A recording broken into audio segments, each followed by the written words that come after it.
Welcome to another edition of the Religious Studies Project. I'm Chris Cotter, and I'm joined as ever by David Robertson. Say hello, David. Hello, David. I knew you were going to do that. That's exactly what I wanted. We're so in sync. It was the little look that I gave you when I went for it.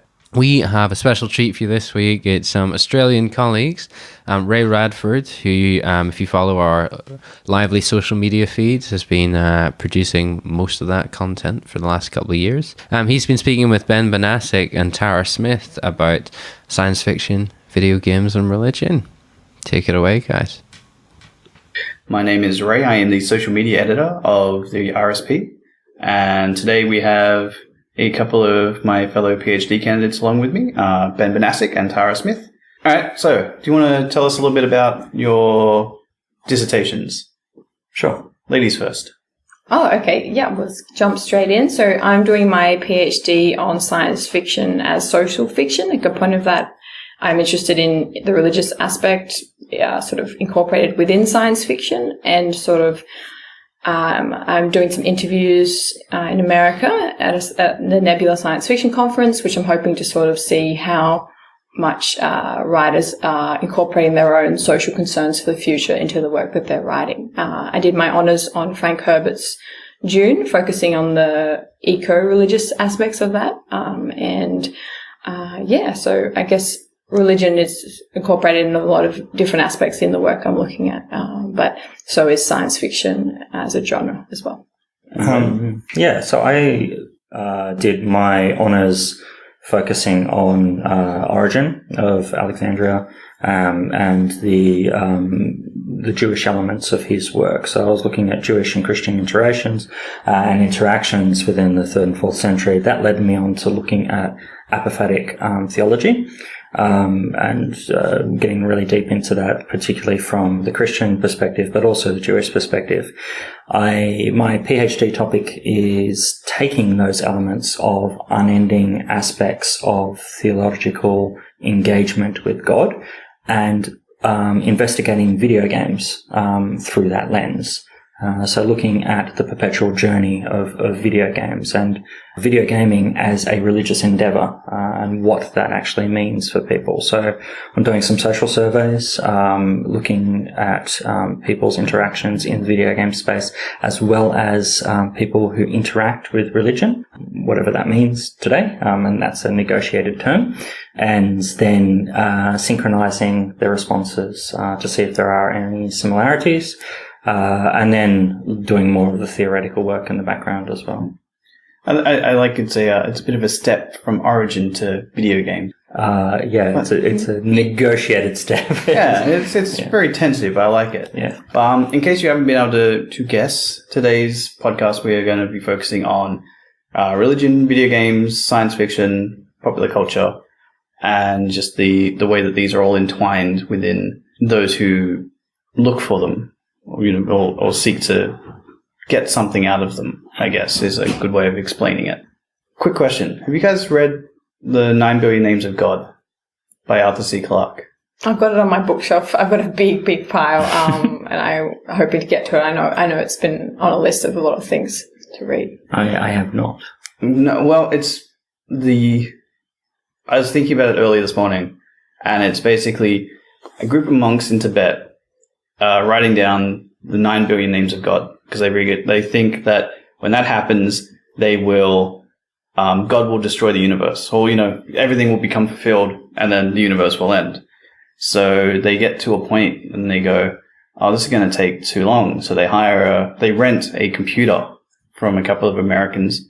Americans come in, and 3 months later, it's done. The Americans are like, "Oh, it's not going to happen. The computer's not going to write down all these names of God." They will blame us when nothing happens. And then it ends with them looking up and the stars are blinking out. I thought that was a good analogy of how religion and technology can work together, especially in classic science fiction, which is, where you're looking at, Tara. Yeah, no, definitely. There's so many works of science fiction. Technology is such a key theme. One of my favorites is H.G. Wells' The Time Machine, and just how sort of, he develops this, one of the first mentions of the time machine as a classic science fiction trope and, transporting somebody to the future. And it's such a good story because, you have, the classic inventor, and he's thrown into this world of these two human races, which are basically, the sort of English bourgeois sort of classes, and it's taken to their nth degree where they've formed two different species. So the Alloy and I think it's the Morlocks. Morlocks, yeah. And they sort of, it's just such a kind of funny little quirky exploration of, how races could, or not races, but how some classes could develop into the future. And I feel like there's a real little comic element to that as well, but sort of just how, what a good story it is. Mm-hmm. Yeah. I think that's an interesting thing, and where this, your and my PhDs actually interact here, and that's the way that we think about religion generally, and how it interacts with other gaming, social media, and technology in that regard. So, that element of religion inside sci-fi. I can see some similarities in that regard for Second Life, where you have people that are creating in elements of a worldly environment inside a digital space.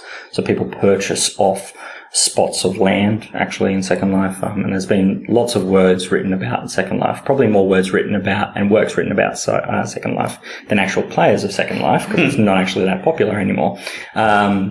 Nevertheless, it is interesting to see that human interaction in a open space, and given the freedom, people set up farms, workplaces, and religious institutions, and they are largely representative of things which happen in the real world, or best practices which people try to aim for in the real world.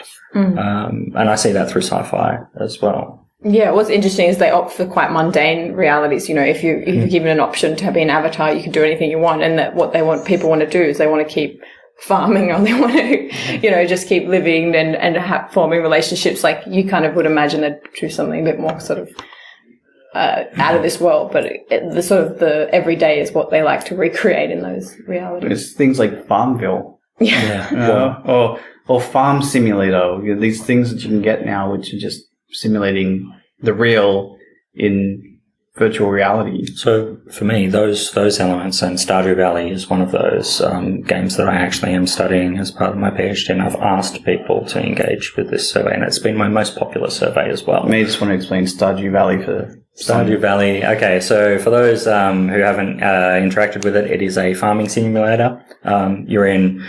You're transported to your a farm, which is in your family, and you're given the space to do whatever you like. You can construct, fences and have animals, or you can till the fields, and there's different seasons, and then you can interact with people in the village that is close by, and you can also do fishing and other mundane tasks. It's this perpetual engagement with this space, though, that I think actually quantitates a religious experience. But that's outside of what the first, I guess, grouping of religion and technology is that I see. So the first one being religion in sci-fi and technology, that aspect of creating a church in Second Life is not the same engagement which someone would have by constantly tilling the fields in their little farm inside Stardew Valley. That's a different experience, and it quantitates a different response, and both of those architectures don't have ends, so they're both spaces to involve, but it's about what the player does in those spaces. Second Life is more of an open field. And games like Elder Scrolls or Skyrim, they're closed environments, so you have these religions that are actually represented in those spaces, and they may be made up. From that, we have, I think, sci-fi in religion, so it can come outside of the computer. Yeah, and you can really see some examples of that in science fiction. Some sort of examples that come to mind is sort of obviously Frank Herbert's Dune, which is just such a rich tapestry of different religions. I mean, I think he sort of identified himself a little bit as a Zen Buddhist, so you have sort of very clear Zen ideas, but also, very overt references to Islamic religion, the eco-religious sort of indigenous aspects to it, and, so many different examples. And I think what's so interesting as a reader is you're trying to navigate this space of so many different philosophies and ideas. And I think Frank Herbert really just wanted you to try and work it out. And I think in his books, he really tries to get you to question sort of where you want to take the book and who you think the good is and the bad is. And he doesn't really spell it out. And I think that's why they're such a good series. And the other example, of course, is Robert Heinlein's Stranger in a Strange Land, which is about, the Martian Valentine who sort of comes on Earth and creates his own church, the Church of All Worlds, which is sort of 60s free love, sort of pagan church, which is such a contrast to the sort of religious, very strict kind of world he finds himself in, and he kind of creates this space. And then it's actually been used and created a religion in sort of outside of the novels. Oberon Zell and Morning Glory, I think they're based in America. And, they have the concepts they've borrowed from the books, like, the grokking, which is a term in the book used in the water rituals. They do their own sort of water rituals, and they call themselves waterkin. They're called nests that they group themselves in, and all these sort of things are borrowed from the novels, but they've obviously taken it as their own, and they've sort of brought their own very pagan, probably even more pagan aspects to it, and created their own little religion. I think that's just so interesting, as you have science fiction directly impacting religion in that, but there's also was religion in the novels itself. So you've got this sort of two kind of ways that it's diverging. Let's just go back to Heinlein for a sec, because writing something like that in the 1960s, especially 1960s America, was completely antithetical to the standards and practices, if you will, of the American society at the time, which brings us to that idea that science fiction is social fiction. So, he's sort of writing this idea that, in the future, possibly we have camaraderie and free love, and we're not being, jackbooted into oblivion by, fascist governments or anything like that, which a lot of 1960s science fiction was about, sort of apocalyptic, all that kind of thing. So do you think some social aspects of society influence? Oh, definitely. I think, of course, I think that's a huge impact of, you write to what your surroundings are. But I think, science fiction used as social fiction is because it's set in the future, and a lot of these works are set, quite far into the future. The writers can sort of explore new ways of looking at it. And that's why you have, utopias and dystopias. You can look at completely different new ways of thinking and taking the world to a different place. And that's why I think it's so powerful. And with terms of religion, you can imagine different ways of how religion might look in the future. And with technology, you can see maybe how technology could be used, taken to its very most extreme view, what the sort of, as a warning and as a guide. That's why science fiction is so useful. And probably with gaming, then you see sort of, similar aspects of the reality and real life impacting fiction, like the lines are getting blurred. And with technology, it's sort of like our kind of idea of having distinct categories is sort of dissolving. And we're talking about this intermediary space between, religion and sci-fi, or sci-fi technology and religion. And there are elements that are in both. My thesis, it looks at the religious endeavor of the technology. So I think there is actually a third category we can look at. But to flow into that second category, you have elements now of technology and sci-fi being implemented in religions, and they're commonly done. We have the Pope app that was launched, which is the Click to Pray, and when Pope Francis was actually launching the app, he's a bit of a technophobe, admittingly a technophobe, and he asked the priest next to him whether he'd actually done it by clicking to pray and making sure that he'd actually prayed at that point. Quite jovial, I think. There is a Android monk who has been created, and you can go, and the monk then offers constant prayers. And you have different elements of technology which is enabling people to practice their religions in unique and different ways.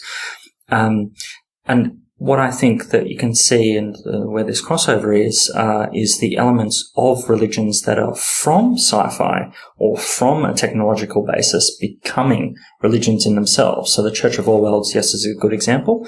Jedi, I know that was a protest religion for the census 4 years ago.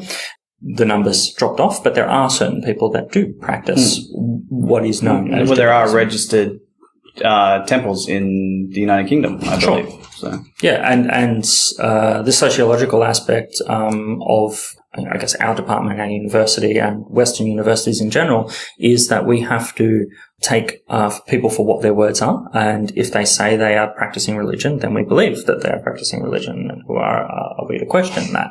So they are seen as equal footing. What I think is interesting is the technological element, or the video gaming element as a religious endeavor in itself, and sci-fi actually as religious endeavor, and using those texts as religious texts.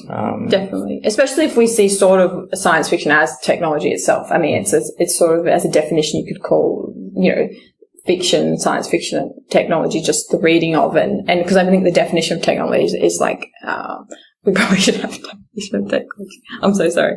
Should we have? I think definition of technology is the same as definition of religion. It's different to whoever's discussing it, I guess. Yeah. And that's the big problem with religious studies, is that it's a different meaning to everybody. That's true.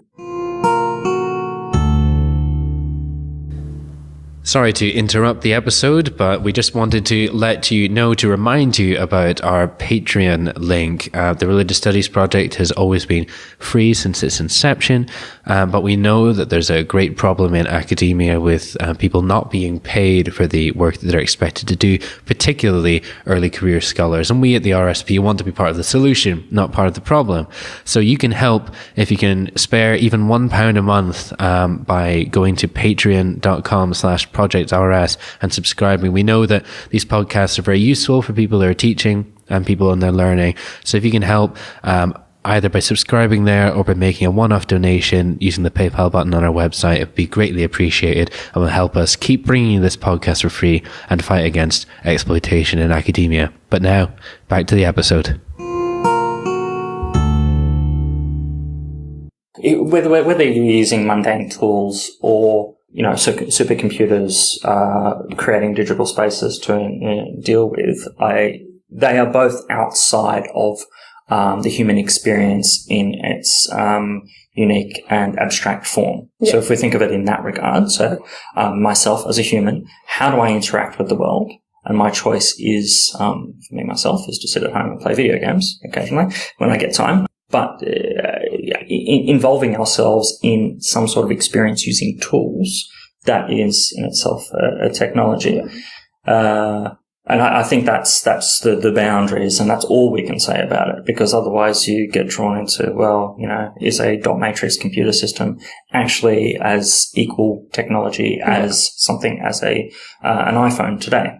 Yeah, I guess I wanted to say is that science fiction can be used as a tool, almost like a form of technology itself. And if we're looking at science fiction like that, it's sort of, I think we can connect, like we have similarities in our sort of PhD topics and what we're interested in, and that science fiction can be used both as a guide to these developments of technology, in the sense of when we're exploring topics like AI and cloning, and looking back at the writers who were already thinking about this sort of 50 years ago and trying to project that into the future. That's such a useful tool for us.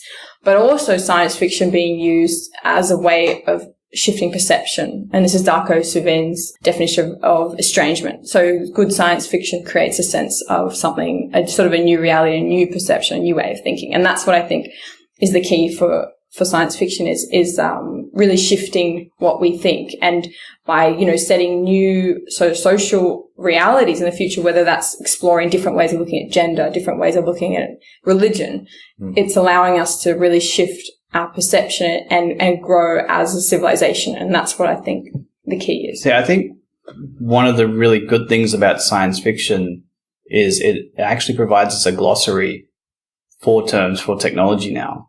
Yeah. So things like when Arthur C. Clarke first used the term satellite, it hadn't been used before.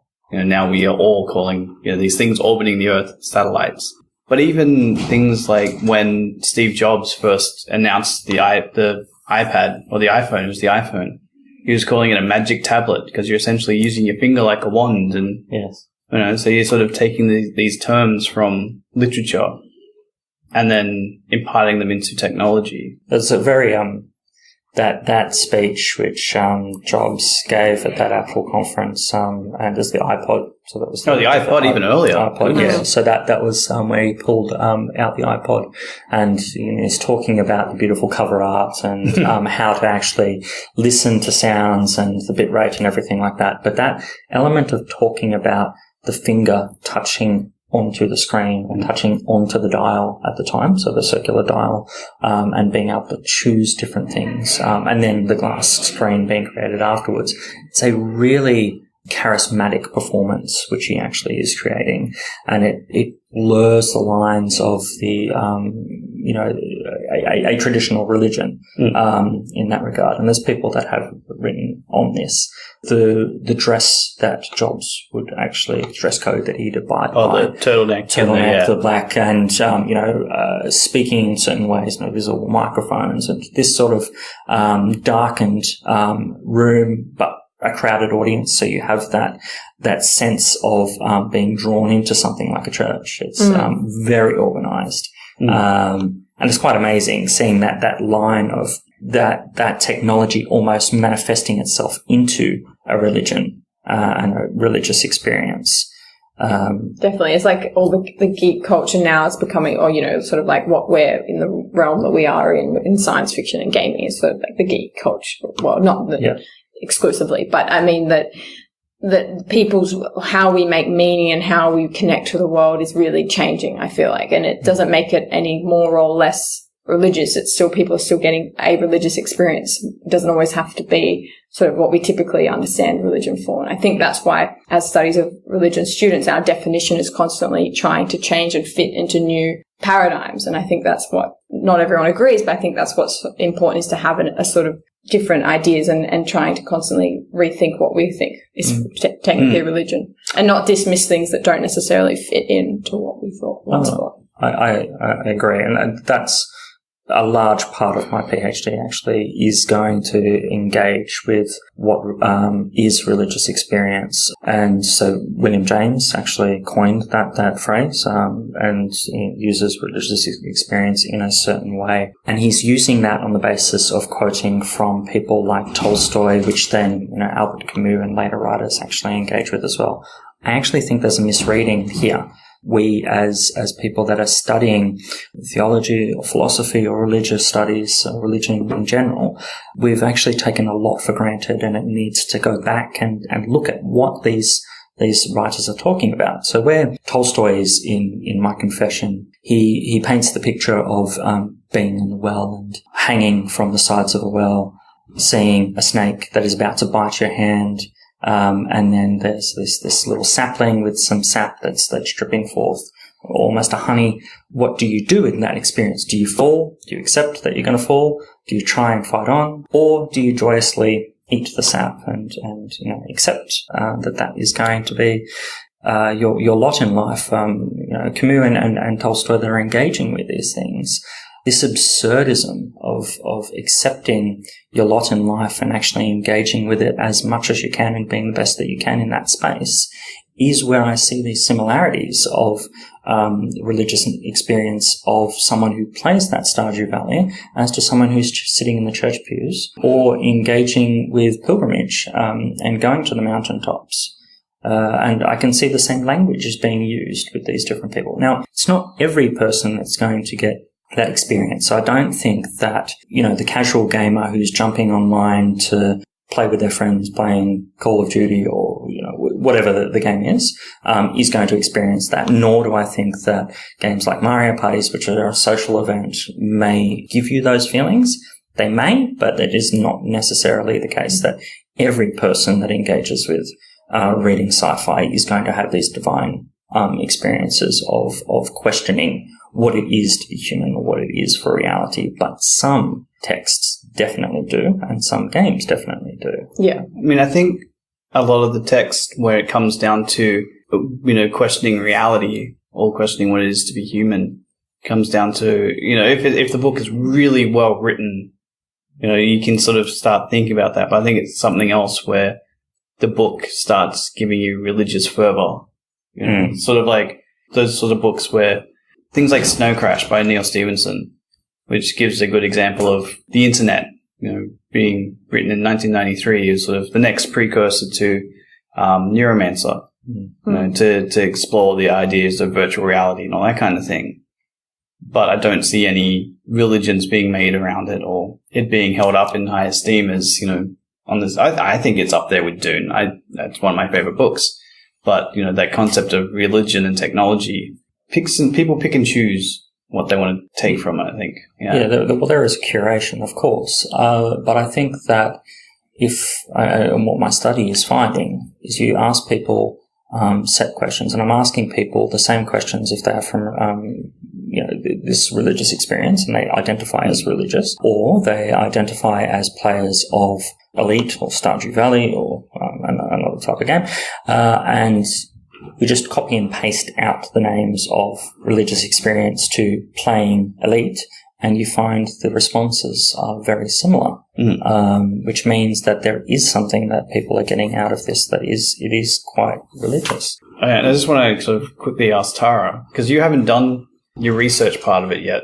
No. You're going over to America, as you said, in a couple of weeks to ask people questions. Is there anything particularly you feel you want to get out of them? I guess I just want to see some awareness, and I think there's going to be with writers that are writing speculative fiction that they are trying to create a force of social change for the good. I think that there's sort of a certain, and it's not all writers, but I think a lot of science fiction writers especially are trying to create a better world through their writing. And I think that's a unique aspect of science fiction. Like people like Kim Stanley Robinson with the environmentalist messages. Exactly. Yeah. And so what I want to do is there's a few themes that I'm looking at. I'm looking at AI. I'm looking at environment. I'm looking at interplanetary travel. And so there's a few themes that I'm looking at that I'm just trying to see that, if they're concerned about climate change, is that being reflected in their writing? And I think that obviously that it will, but I just want some sort of confirmation that the young writers, and I'll probably get a range of people at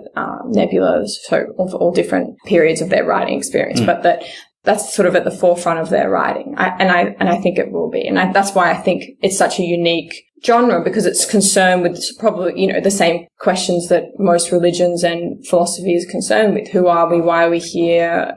And also making the world better. And I think you'd be hard pressed finding people that don't want to make the world a better place. And we're in such a era at the moment where people are feeling very fatigued and very depressed with the current state of affairs. And I feel like that's why it's so important. Do you think things like science fiction and video games give people that hope? That they find themselves doing these things in order to feel better about things, about the world, to give some form of meaning, some form of credence. You mean like escapism? Escapism, yeah. Sort of, but I also think more of a warning. I think, speculative fiction that's set in the future and shows a very, very bleak, where technology's gone totally terribly, and it's like this very bleak, well, we can look and go, okay, well, should we maybe alter the way that we're, progressing with artificial intelligence? Should we maybe alter, in reality, can we do some measures to try and maybe not get to that place? Or how can we change the way we interact with, Facebook or our iPhones to maybe then impact the future? And that's what I'm hoping science fiction, and I think science fiction does, is also acts as a warning, not just that escapism. That's definitely an aspect of it, from the reality, but also a warning in the dystopia of what our realities could become. Yeah. I think... Because I'm going to admit that, I am very much a video game player, and I play for a multitude of reasons. None of them are religious. It's usually to avoid other people. Yes, and that's, I think, where most people do find themselves engaging with this space. But it doesn't necessarily mean that you cannot get the same experience there that someone who is having a openly religious experience is. So they can be one and the same. I'm not necessarily concerned or even really interested in why people engage with video gaming or religion, because I think that becomes a whole quagmire of, thought, based on family background, social background, and then you have to almost get into the psychology of someone who is engaging that way. All I'm interested in is flatlining the approach, so classifying people as you are either playing or you are not playing these games. And I then ask the question, well, why are you playing these games? Why are you continually playing a game which is meant to only have a 10 or 20 hour engagement? Why have you played that for 400 or 500 hours? Why do you continue to play World of Warcraft? Once you've got to the end, you've got your character maxed out and you're one of the toughest in your group. And yes, you perform in a certain role in a team environment, but it brings people back. It's not physically possible to finish every element in a lot of these games. And they are sandboxes, many of them. But some of them aren't. And this is the interesting thing. There's people that have played games which are meant to be coin crunchers, arcade experience games that you're meant to only play for 2 or 3 minutes. And then you give way to the next person at the arcade to put another quarter in there. And that's what those games are developed with. We have people that are playing those games for 18 to 20 hours at a time on a single credit. Nibbler, for example. Not a great game. It's a snake that is going around a field constantly, same type of field. That's not a great experience, it looks like, from someone who stands back. But people try and do that because they're trying to get world records, but they're returning to it constantly because they're obviously enjoying that experience. Otherwise, they wouldn't be doing it. And that, I think, is really interesting, where you can have what looks like a very mundane task, and it gives that sort of perpetual feeling of engagement, and it keeps drawing people back over and over again. If I can share a quote. Yes, please. Yes. So this is from it started off as a Tumblr site, and then it's been copied across as to a website. It's called Journey Stories. And the user Jitterfish shared this, which I thought was quite interesting. It's about Journey, the video game. So Journey is a game where you are a cloaked avatar. So you're a cloaked figure that appears in a vast desert landscape, and you don't see anything except for a light on a hill in a distance. And there's very little actually in the field of play initially, and it draws you to constantly march towards. From memory, Yes, very, very linear. You do interact with another person in the game. So it's not clear. Spoiler alert, it's a 10-year-old game. I think we can spoil it. The other person that appears in the game is actually another user who is playing the game at the same time somewhere else in the world. So it's a live experience, and it's not initially clear that you have that experience. Now, Genova Chen actually studied flow, studies philosophy, writes a little bit about religious experience in that regard, but not so much. But he was interested in creating this experience where you'd engage with users in a very limited way. So you only have a set tone, which is your X button. So you can set off this tone, and that's it in the game. So you can jump, set off a tone, and walk. Very, very limited. Jitterfish writes, "Is it possible to have a religious experience in a video game? Because I just danced for 20 minutes with a complete stranger in the final level of Journey. When we got to the end, I learned that the final part of the mountain, just before you walk into the light, if you run into your companion and jump, you can fly into the air. We synchronized our jumps until we were floating above the light, twirling and dancing and laughing, and I don't even know, man. I'm crying. So many feels. Carlos G. Nice. If you're reading this, you're amazing." And that for me is kind of sweet. It is a very sweet experience. And I have had a very similar experience playing the game where I walked and played with someone from the beginning to the end of the game. It's only happened once since I've played it, and I've played it a number of times through. And then you float back to the beginning and you lose connection with that person. So yeah, there is this interaction that you're getting, which is a divine experience. And I think that is quite magnificent for a game to actually give you that experience.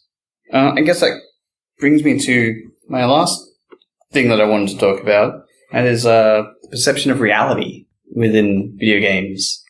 Because, I mean, that's That's quite a nice story where your reality then is journey's 5 hours long. Not even. It can be 2 to 3. So and that's if you go all the way through. Yeah. So for that, 2 or 3 hours, that's your reality. Where do you see technology, video games, science fiction, sort of leading in regards to reality? With the freedom of human experience now being shaken and what actually it means to be human, it gives people a place for free expression. This is video games. So the expression, I think the narrative is interesting, which is given to players and given these choices. So if you play Last of Us or something like that, this is, quite amazing experiences, but they are somewhat a choose your own adventure game. Maybe a little bit more complex, but generally that's what they are. The experiences where players push that boundary, so it can be in linear experiences, but generally it is in these sandbox or larger games where people break that narrative and then exist within this space. That's what I find fascinating. And that, I think, is something unique to our generations now, where we're looking at technology in this regard as a place where we can go home and interact in those environments and be the best that we can, to take the Pokemon phrase. And that very best that we can may not necessarily mean that I am even known by my name as Ben anymore. It may be that I've taken on a persona and am existing in this space and are free to do so because of the limitations of being removed. That pulls on to things that people like William Bainbridge, who has a background in theology, looks at World of Warcraft in that regard, actually spoke about how his sister, who is passed away, and them creating an avatar and naming that avatar after her, and engaging with that avatar and imagining a persona of her experience in there. That really opens up the possibilities, what gaming can actually provide. Yeah. No, I think science fiction is such a useful way of exploring different realities and new realities. And I mean, when I was, I think about 15 was when I read Oliver Stapleton's Star Maker and his First and Last Men. And they were just such big perception shifts for me. And I just remember in Star Maker, and I've written an essay on it since then, but this massive cosmic journey that you take through all these different universes and worlds, and you meet all these different new alien lives that have evolved so differently from yours. You've got this amazing creatures that he creates, and the whole purpose of this journey is to meet the Star Maker and meet who created all this life, and you get this feeling of this real depressed, like all these civilizations that just can't quite reach this perfect state. They just can't quite get there. And then this big quest. And then I think, towards the end, the actual meeting of the Star Maker is not what you expected. And you end up kind of coming back a bit disappointed, and you return back to this sort of, the character's unnamed, but you return to this grassy hill in England,